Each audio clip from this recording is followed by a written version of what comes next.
क्या सच में बिहार कभी पूरे भारत का सबसे शक्तिशाली राज्य था? क्या यहीं से पूरे भारतीय उपमहाद्वीप का राजनीति तय होती थी? क्या दुनिया का सबसे बड़ा साम्राज्य यहीं से चला? क्या दुनिया का सबसे बड़ा विश्वविद्यालय भी बिहार में था? अगर इन सवालों का जवाब हाँ है, तो फिर आज बिहार अपनी उस पहचान से इतना दूर कैसे हो गया?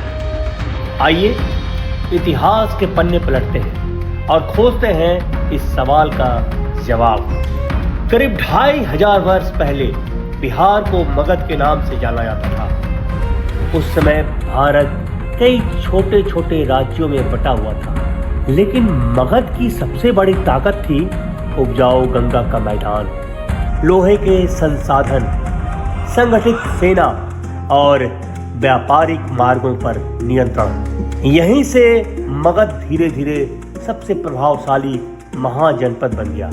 जब विदेशी आक्रमणों का खतरा बढ़ा, तब एक महान शिक्षक सामने आए जिसका नाम था चाणक्य। उन्होंने युवा चंद्रगुप्त मौर्य को तैयार किया। दोनों ने मिलकर एक ऐसा साम्राज्य स्थापित किया जिसका विस्तार आज के भारत, पाकिस्तान, अफगानिस्तान और उससे आगे तक माना जाता है।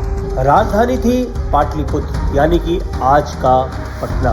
यहीं से शासन चलता था। चंद्रगुप्त के पौत्र सम्राट अशोक इतिहास के सबसे प्रसिद्ध शासकों में गिने जाते हैं। कलिंग युद्ध के बाद उन्होंने हिंसा छोड़कर बौद्ध धर्म का मार्ग अपनाया।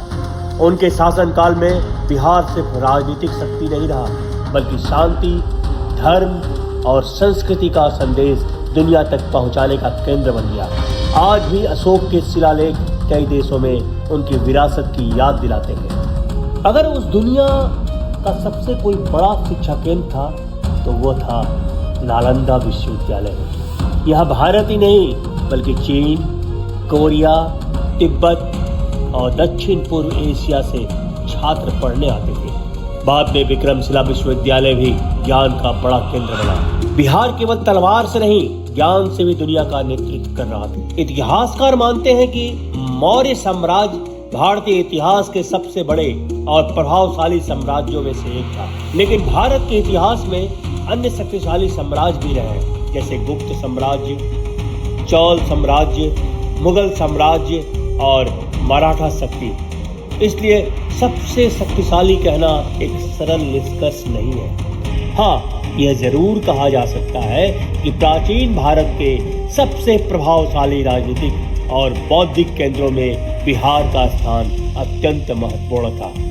इतिहास हमें गर्व करना सिखाता है, लेकिन केवल अतीत में जीना नहीं। बिहार ने दुनिया को सम्राट दिए, महान शिक्षक दिए, विश्वविद्यालय दिए और विचार दिए।